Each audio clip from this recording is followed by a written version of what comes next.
مفسرین کرام فرماتے ہیں کہ فرعون کو موسیٰ علیہ السلام پر 3 لوگ ایمان لائے، 3 افراد۔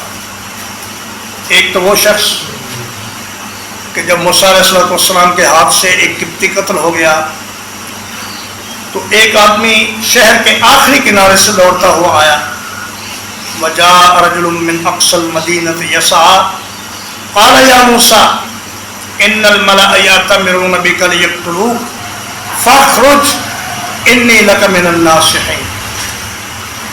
کہا اے موسیٰ، فرعون کے درباری مشورہ کر رہے ہیں آپ کو قتل کرنے کا، تو آپ یہاں سے نکل جائیں، میں آپ کے لیے بہت ہی خیر خواہ۔